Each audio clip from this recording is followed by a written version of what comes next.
All right, we're joined with another special guest, Randy Evans, Technical Director of HTX Soccer.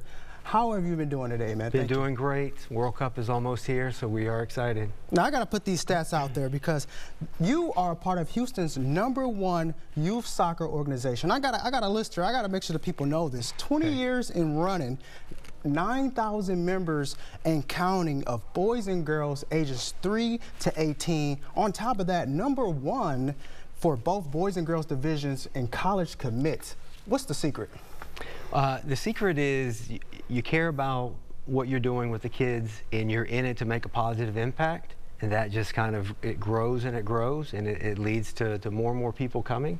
So we've got everything from 3-year-olds that just want to do rec to, like you mentioned, leading the country and placing kids in college. So we have the entire scope. Now, before we get into World Cup, because we want to talk about the World Cup, you see the accessories here, but you know, your journey to the position that you're in, you know, soccer is clearly a part of your life. How did you get to where you are today? Wow, that's a loaded question, but I started playing when I was 8, and that's kind of late for soccer players now, because now we've got people just playing at 3 years old. Started playing at 8, loved it. Like most kids growing up, played all the sports, football, basketball, baseball, and then soccer. Love soccer, love the movement, love the creativity. Ended up being pretty good at it. Was a high school All-American, college All-American, but it made the biggest impact coaching. I did coaching part-time. Didn't intend to coach as a career, but when I found out that as a coach you could make a positive impact on so many people's lives, I was hooked on the profession, and 35 years later, I'm still trying to make a positive impact. Now, you kind of touched on a question I have for you, but you know, as a parent who has a child who I believe has natural gifts at soccer, what is the proper age range to get kids involved in soccer? It's never too soon. Okay. I would say, I mean, exaggerating a little bit, but the day after they start walking, you can put a ball at their feet. Okay. It's a phenomenal sport to play for the first time. Even if you end up going to a different sport, the motor skill development it'll help you with every sport. One of the best known athletes in Houston history is Akeem Olajuwon, known for his footwork. He played soccer when he was a kid. Okay. So we'll take credit for that as a sport. That'll help produce that talent. Tell us a little bit more about the organization itself. You know, what is, I guess, the process to join the organization, and how does a kid stay involved, or is it more just natural flow of things? Yeah, we're in 14 different locations across the city. We start rec. Right, lower entry, like I said, it starts at 3 years old. You can stay in the rec for as long as you want. And then you go from the rec, if you're serious about the sport, you can go to what we call a youth academy. It's a little more competitive. That's when you start getting professional coaching. Then you move into a competitive program for kids who want to play in middle school or in high school. And then we also have an elite pathway for the boys and the girls, for those who really want to go on to play in college, or we've even put some kids into the pros. And so let's talk a little bit about that. Just elaborate more on the kids that have made it onto the pros.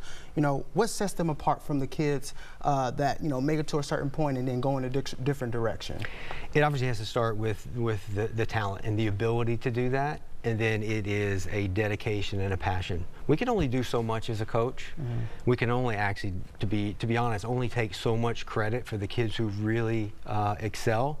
It's going to take an internal motivation because it's a lot of work to succeed at that level. So there's got to be some intrinsic motivation there as well. And I'm sure all those kids aspire to make it to the World Cup here, hosted in Houston. You know, such a monumental moment for America. You know, what are some of the impactful aspects of the World Cup in Houston that locals should be aware of?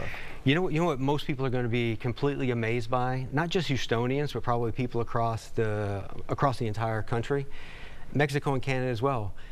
The level of passion and energy that you're going to see from people who are going to flood the states from all over to support their team is going to be extraordinary. I'll give you an example. Netherlands is playing Sweden June 20th. Okay. Well, Netherlands is known for those double-decker buses. What they're going to do, if this is right, what I've heard, they're shipping over 2 of the double-decker buses and they're going to lead a parade from Rice University to NRG with about 10,000 fans behind them. It's going to be a sea of orange just flowing through the streets. That's just one example of hundreds that you're going to see across the states. Yeah, I saw that. I saw that on social media. That's going to be pretty cool to see.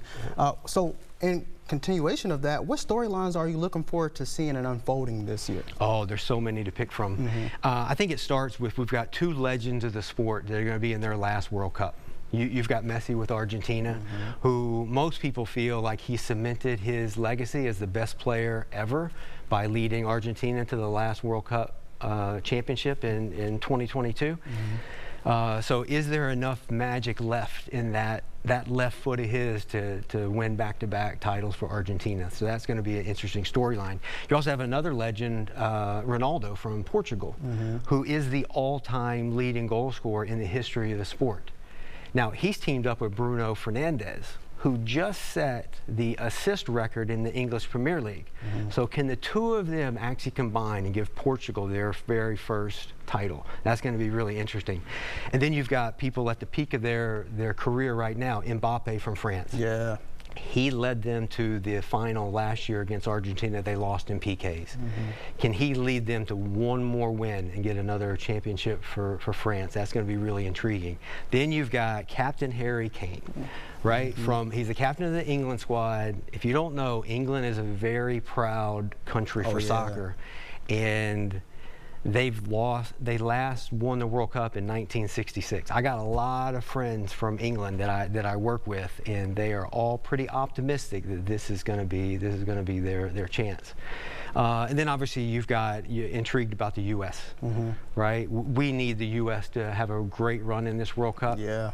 We got a great draw. So we've got a really good group. We'd be expected to get out of the group. I think we need to win the group so that in the round of 32, we have a pretty good matchup to advance to the round of 16. From the round of 16, you're going to play against a really good team. So anything past the round of 16, I think would be great for us. Hopeful that we can make it to 8, and then fingers crossed we can kind of do a little bit better than that. Now that they're doing something new, 48 teams. You know, is that good for the game? What do you foresee with this big change? I think it's great for the game. I didn't know originally when they did that. I thought it would kind of be watered down. But what it's going to do for those countries that make the World Cup that wouldn't have otherwise made it, what it's going to do for their fans is kind of extraordinary. I've got a guy that I work with. His name is Phil. He's one of my better coaches, and he's from Scotland. And they play Brazil in Miami. And he's going to take his son down to Miami to watch that game. Wow. And there's nothing that would stop him from taking his son to do that. And without the 48, no offense to Scotland, they may not have been included in this. So it's going to be memories for him and memories for everybody who's going to flood Miami from Scotland. Wow, I love that. That's really awesome. Couple more questions for you, man, because I appreciate you so much for your time. You know, there's some events that's going to be taking place all over the city, all over the state. You know, enlighten us on some of the things that you're aware of from your perspective. The number one thing that anybody needs to do, if you've got a son or a daughter that plays soccer or even interested in playing soccer, the number one thing that you have to do, you have to go to a game. There's no way to explain the environment. You can try to, but until you're in it, it's hard to explain. So if you've not been to a World Cup game, that's the number one thing you've got to be there. Houston's hosting 7 games. You got to get to one. Second after that, as you know, FIFA has a fan festival that they've got just east downtown. You put a golf ball at Shell Energy Stadium, you could hit it to this where they've got this festival.